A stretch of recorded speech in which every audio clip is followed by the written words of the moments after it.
The first sign that you're stuck in a victim complex, according to these 5 psychology books, is that you believe that you're cursed by God, by the government, or by your family. You're fundamentally unlucky.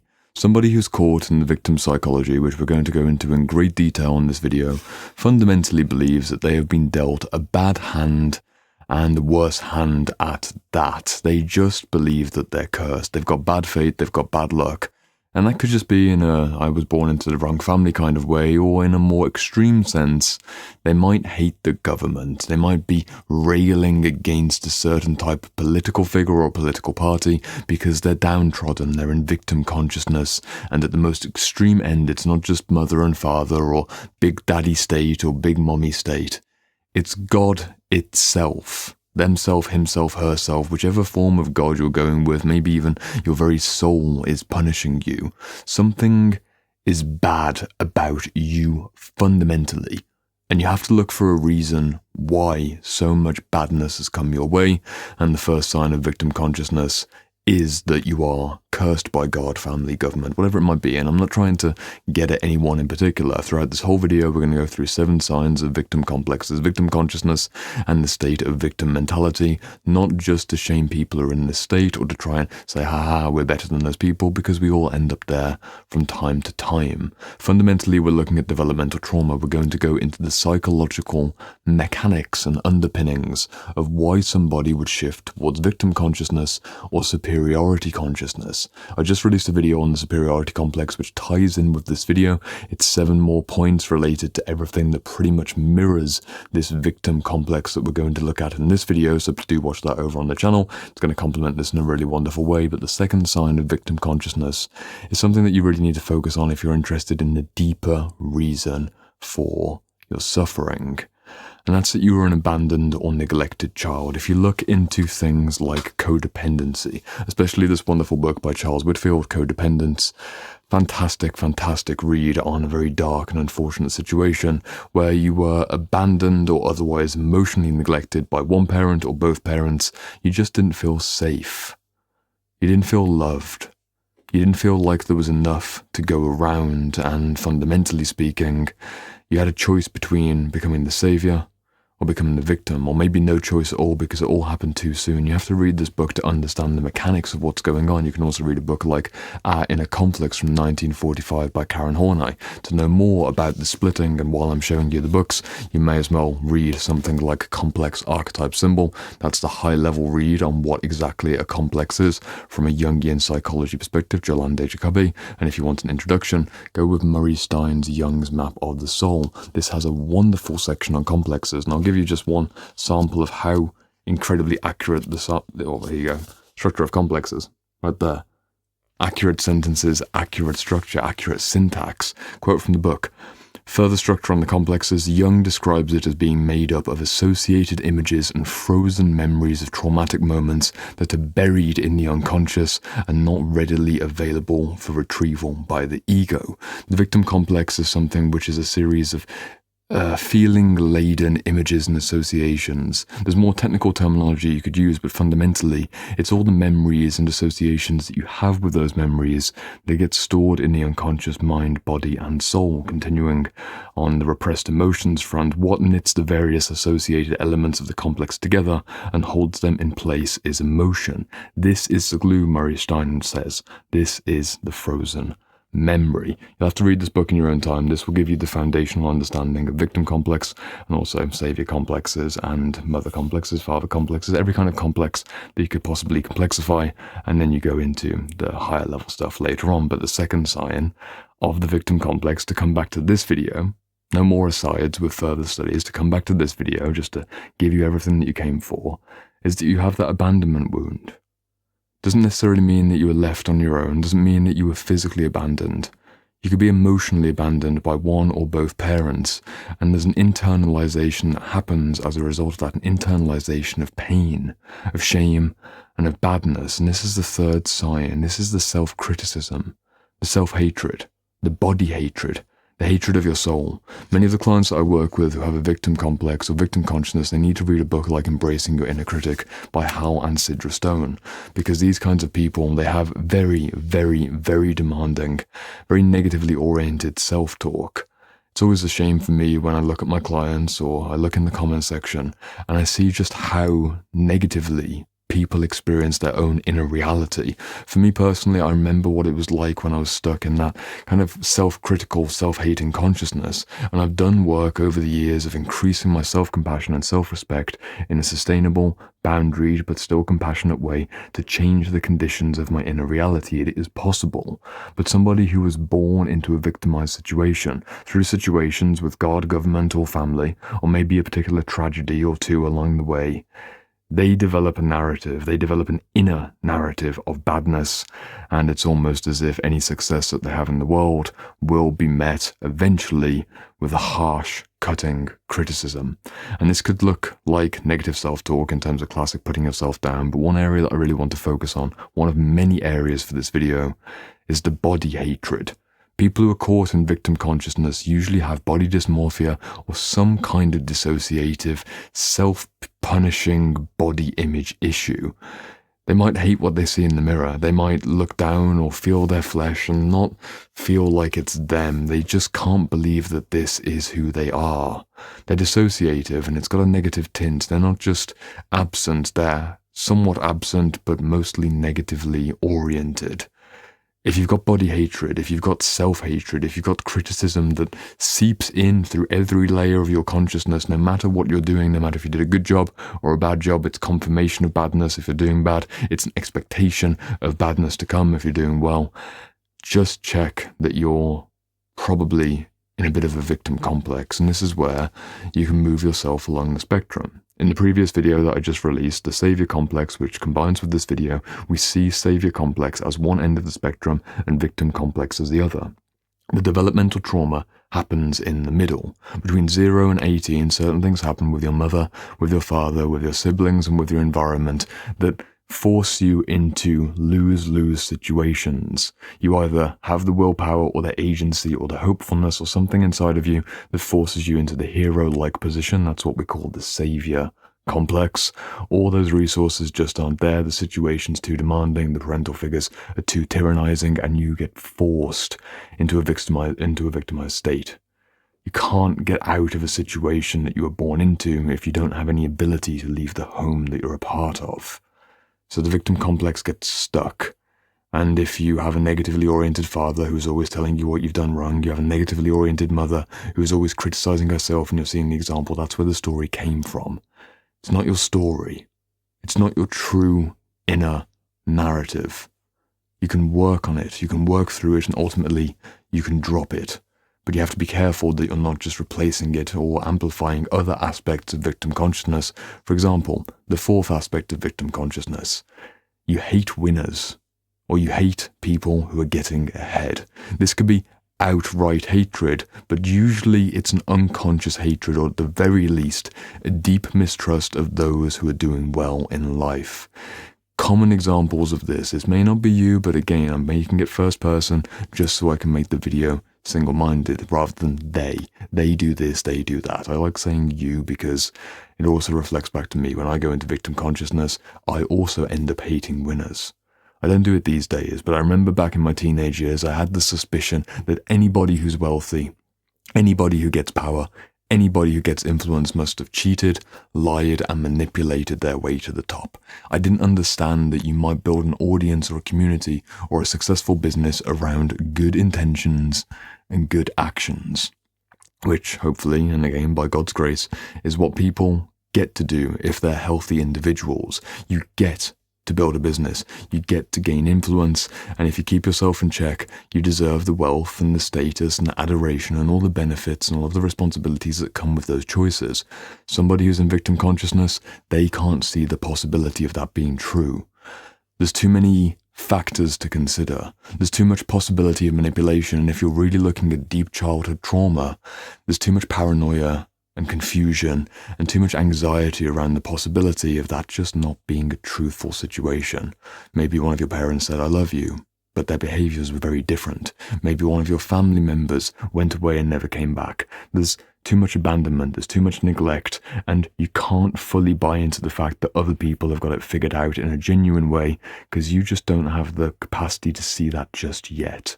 This is deep victim complex. Again, two sides on the spectrum. If you're identifying with this, don't identify with it too much. I'm talking to a theme. I'm talking to an archetypal structure. It's not you as the victim. I wouldn't want you to come away from this video feeling like I've just finger wagged and called you a victim and amplified your victim mentality. That's not what I do on this channel. I'm trying to name something as it is and also give you the ability to wake up, shake yourself off and realize that that's not me. But if you have these narratives of wealth is evil, or money is evil, or rich people are evil, or all politicians are evil, your mother is evil, your father is evil, any of these strong demonic hatred projections towards people who are getting ahead or people who have power, that's an indication that you're in the victim complex because you're shadowboxing against that which you're not, but secretly you found a way to get there in the end, because the fifth sign of the victim complex is that you've weaponized your weakness. This is one of the most slippery traits of the victim. You need to find a way to get ahead somehow. You need to find a way to get what you want in some way, by some means, no matter the cost. And the weaponized weakness is usually the way to get there. Generally speaking, it tends to be women who go into this construct more because they tend to get away with it more. A male victim, or someone who's maybe in more of a defeated state as a man, he grew up in a difficult home, he doesn't get given the opportunities to be able to cry his way into gains. But one of the shadows that I see, and I've seen this with female clients who quite honestly reflect to me, Jordan, back when I was younger, I used to know how to get what I wanted by just crying. I've had multiple female clients share this with me when they were in their teens, their early 20s, hell, even some women who are still in their 30s or 40s. They know that they can turn on the crocodile tears and they'll get their boyfriend, their husband, their boss, their children even, to stop demanding so much of them. They've weaponized their weakness. I'm hopefully clear in making a distinction of genuine sadness, genuine tears. I'm not trying to put people down for having tears and crying. I'm talking about the weaponized tears. At the very low level, this is crying when there's actually not too much to cry about, or over-dramatizing the wounds that you've suffered as the victim that you are. And it has dreadful effects in relationships and family, dreadful effects on your children if you're playing the woe is me card on a frequent basis. This same pattern of weaponizing weakness extends out to a society level. It extends out to the woman or the man in this case. It could be woman or man. Generally speaking, I will be honest, more women get away with this because more men in positions of power will have that vulnerability to give a weak, crying, vulnerable woman all of, you understand the stereotype. A boss who has 10 female employees and 10 male employees, if throughout the year the 10 female employees cry, they're more likely, based on bias and stereotype, to get what they want, to get their hidden motive met, than the 10 male employees that cry, no matter how benevolent the boss might be. It's just a fact of life. That is the world that we live in. And women have learned how to weaponize that in the same way that men weaponize something else. That's a story for a different video. At a societal level, you see these effects in the workplace. You see people finding a way to use their victimhood to either secure some kind of safety, to secure some kind of provision. I mean, at a societal level, you might see this in people who are abusing unemployment benefit, abusing disability benefit, any kind of state-based benefit. The state steps in as a pseudo-father or mother figure, and you see people who are cheating the system. It can go a step further, though, and this is where you have people on a very superficial level. These are the one-star reviewers. These are the people that go to Amazon and they spend 15 minutes leaving a one-star review on a £10 purchase because they need to make it known that they suffered as a result of the book being slightly bent on the front cover. It's crazy. If you go into Amazon and buy a book like this one, there'll be a one-star review that's got nothing to do with the book, but the fact that the book happened to arrive and it was a bit like this.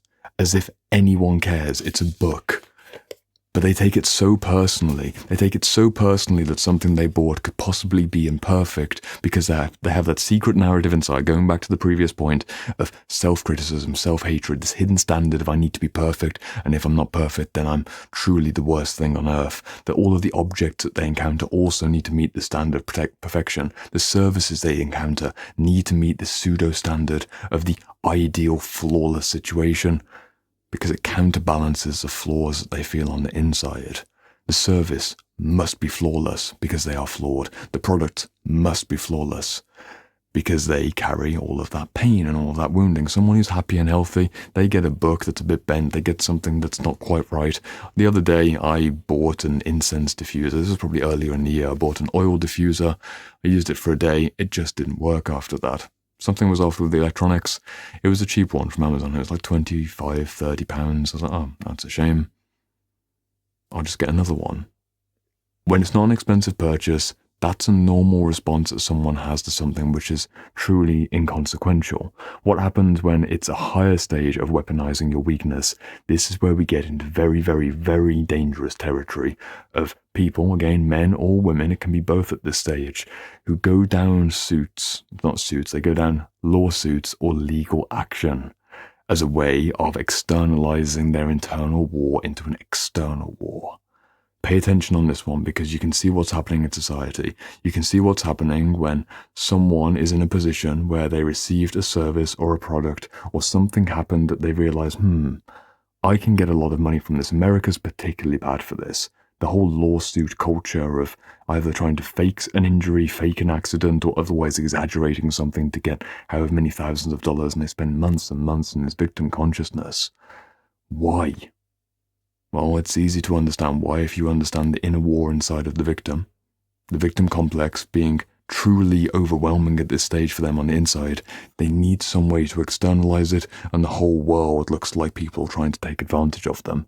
So of course they're going to find a government or an institution or a business or a person or their ex-boyfriend or ex-girlfriend and try and do some kind of action. If they're particularly savvy with a legal system, they're going to find a way to get money and time and all kinds of reputation destruction from someone. They're going to weaponize their weakness. It's a real shame.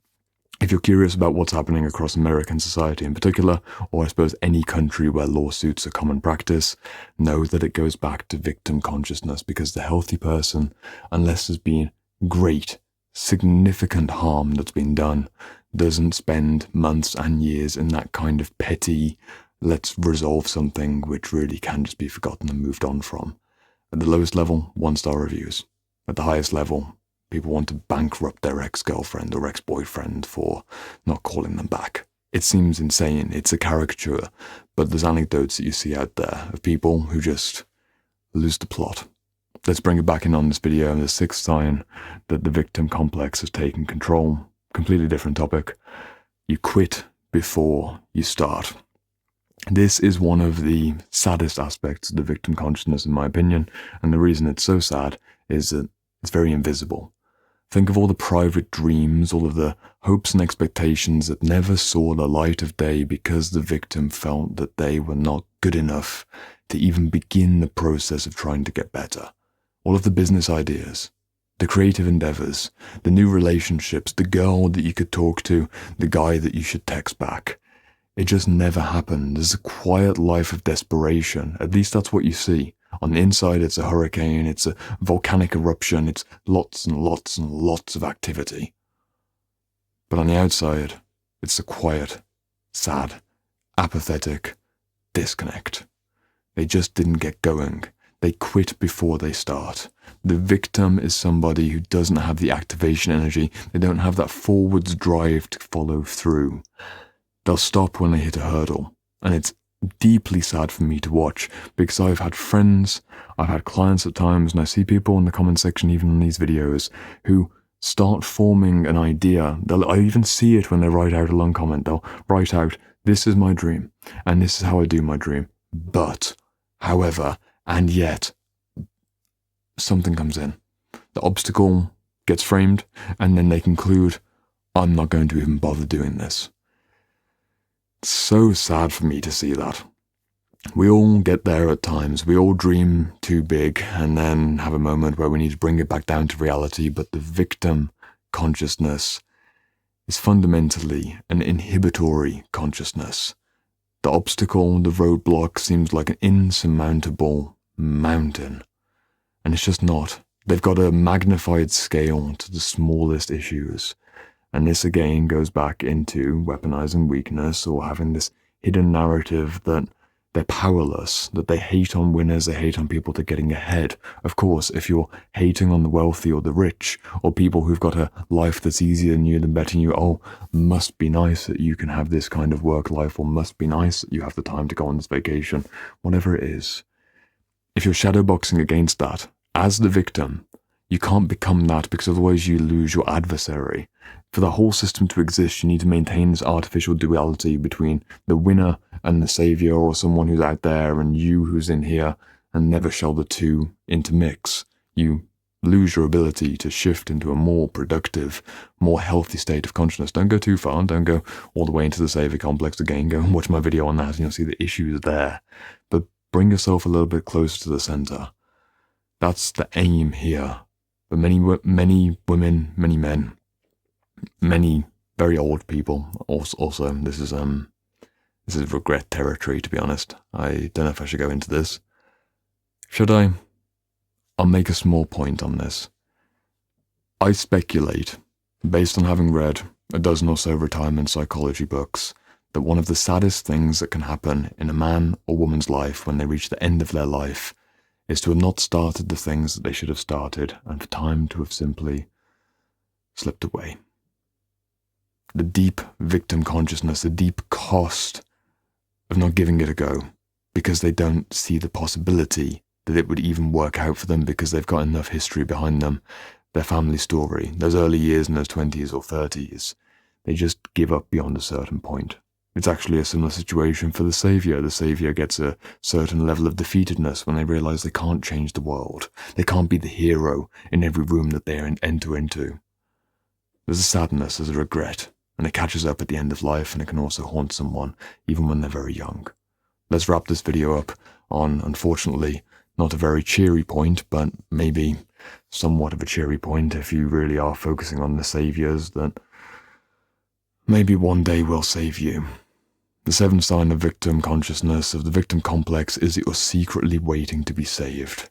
If you weaponize your weakness to be able to take advantage in the workplace or romantic relationships, you also do a variant of secretly hoping to be saved by Prince Charming or the woman of your dreams. By the boss, by the family member. It doesn't really matter who it is. It could be by the government. You're secretly waiting for salvation. Not because you've done something to get yourself into that position. You're not in a proactive enough energy to be able to create your own conditions of freedom. You're waiting to be scooped up. You remain in that passive position because there's so much trauma and so much baggage that you just can't lift yourself out of it on your own. You might be able to woo or charm someone who's in their own savior quest, and that tends to be the codependent dynamic that we see again in books like Codependents by Charles Whitfield. Do pick up a copy of this one. You're going to see the dynamic played out page after page. That toxic relationship, from one perspective, is a healing relationship if both people realize during the relationship that they're caught in the old pattern and they uplift it together. The saviour recognizes that they do have vulnerabilities. The victim recognizes that they do have agency, and the two of them start to meet. They start to meet in that middle point. They have a genuine possibility of connecting and thriving and growing together because they're no longer placing all of their projected disowned qualities on the other person, and in this perpetual, as I mentioned, shadow boxing relationship, it can also be a shadow romance of sorts. This is one of the ways of healing the victim complex, and I suppose as a way of conclusion we can go back through in a quick rapid-fire succession. If you do work on the trauma and you work on the older narratives, you look at the story that the family gave you, and you try and move beyond it. With the resource I've shared on this channel, you go from feeling like you're cursed or unlucky or otherwise ill-fated by God and government and family to realizing you were just dealt a few bad hands a bit too close together. You may have some form of karmic punishment. You may have done something dreadful in a past life, or maybe you as a particular individual do have God's punishment upon your shoulders from age 5. But I don't think that's likely. I think there's so much possibility for a beautiful road ahead. You can drop this narrative of being unlucky or being cursed and at least put it into a neutral zone, and then when you become healthier, you start to feel blessed by God, blessed by the country that you live in, and even if your family historically had difficult situations that they forced you into, you learn where the wound becomes a womb. You find the gifts in the trauma. You take all of that pain and turn it into something which is beautiful. That's the healing journey. The second sign of being in the victim complex, an abandoned or neglected child, you don't heal the past, but you don't continue that abandonment psychology or that neglectful psychology either in your outer relationships or your relationship to yourself. You don't self-abandon. If you've healed the victim complex, you stop running away from your problems. You stop self-medicating in low consciousness ways. You find a way to stay present with your pain, to apply love on a consistent basis. That's good parenting. It's inner child work in many ways, but also it's just healing the neglect wound. If you can heal the neglect wound, you can work on self-hatred and self-criticism and the hatred of your body, your soul, your spirit, your identity. You move along a more compassionate time frame. It's difficult to summarize in a single conclusion, but it is possible. I've been there. I remember what it was like when my self-talk just cleared up. It was months and months of dedicated work. I've documented it elsewhere on this channel, but eventually you stop talking down on yourself because you realize just how beautiful you are, and just how miraculous your existence is, and you take that seriously. And you feel the lightness of that. Moving quickly through the remaining points, how they heal. You stop weaponizing your weakness because you're no longer hating on winners. You don't see this double symptom of people out there have it better and you can only get what they've got by doing some kind of sneaky game playing. You put yourself forwards. You find a way to lift yourself up, or at the very least call upon support from those who can actually give it to you in a sustainable way. They don't overgive. They give just the right amount to encourage your agency, to encourage your willpower, and you can be in that position of winning rather than perpetual losing. Of course, don't become over-identified, but I think the symptom is clear. Finally, don't quit before you start. You maintain the consistency. You believe in yourself. And if you believe in yourself, you can do amazing things. As cliche as that sounds, if you do believe in yourself, if you have consistent self-esteem based on the truth of who you are, because why wouldn't you have high self-esteem if you've been doing things that are worth esteeming? You start to see obstacles in their true proportion. The 2 emails that you need to respond to aren't the end of the world. The relationship that ended, as sad as it is, it's not your last chance to find love. Even in more critical situations where your health has taken a sudden turn, you believe that you can heal. And you pursue that healing path. Why wouldn't you? What's the alternative? You can lay down and die. Maybe some people want that when they're in victim consciousness, but I want you to want to live. I want you to want to try and enjoy that process, if you can, of struggling against that death energy, of freeing yourself, wrestling with all of that old victim consciousness and breaking out of it. That's why catharsis is so powerful from a trauma healing perspective. It's a struggle out of victimhood. The Saviour complex comes down by popping the bubble, by deflating the grandiosity. And the victim consciousness, that falls away as you struggle out via cathartic gesture. Pay attention. Or, if you don't want to pay attention and you just want to find an unconscious saviour to sweep you off your feet and you can do your crocodile tears and maybe they'll give you all the gifts that you need, probably should watch this video and you'll get some top tips on what they're like and maybe find your next saviour to just shortcut this whole process for you. I don't recommend you do it, but if you really want to go there, you can watch this one. Just do the work for yourself.